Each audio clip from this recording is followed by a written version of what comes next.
Supreme court ने BJP नेता, सांसद और बयानवीर निशिकांत दुबे को सुप्रीम कोर्ट और चीफ जस्टिस को लेकर दिए गए बयानों पर फटकार लगाई है। कोर्ट ने अपने लिखित आदेश में कहा है कि निशिकांत दुबे का बयान बेहद गैर जिम्मेदाराना और बकवास है। यह बयान कोर्ट पर आरोप लगाकर लोगों का ध्यान अपनी ओर खींचने की कोशिश है। ये बयान दर्शाता है कि उनको इस बात की जानकारी ही नहीं है कि संवैधानिक कोर्ट किस तरह से काम करती है।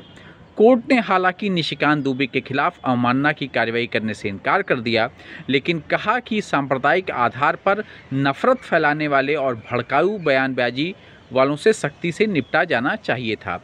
कुछ दिन पहले निशिकांत दुबे ने देश के चीफ जस्टिस ऑफ इंडिया और सुप्रीम कोर्ट के ऊपर काफ़ी गंभीर आरोप लगाए थे। और वो आरोप उन्होंने वक्फ के सुनवाई के बाद उन्होंने दिया था, और वक्फ वाले सवाल पर भी उन्होंने दिया था जब रिपोर्टर ने उनसे सवाल पूछा था। और उन्होंने देश के सीजीआई को गृह युद्धों के लिए, देश में हो रहे गृह युद्धों के लिए जिम्मेदार बताया था।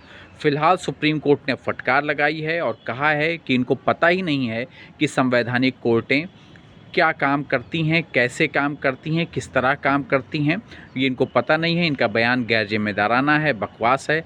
अब उम्मीद है कि बयानवीर निशिकांत दुबे जी को अपनी गलती का एहसास होगा। और उधर भाजपा ने भी जब इन्होंने बयान दिया था तो उनके बयान से किनारा कर लिया था, क्योंकि जेपी नड्डा साहब का भी स्टेटमेंट आया था कि हम इस बयान से अपने आप को अलग करते हैं, बीजेपी अपने आप को अलग करती है। प्लीज़ इस चैनल को लाइक और सब्सक्राइब कर दें, जिससे मैं अब तक लीगल अपडेट लाता रहूं। नमस्कार, धन्यवाद।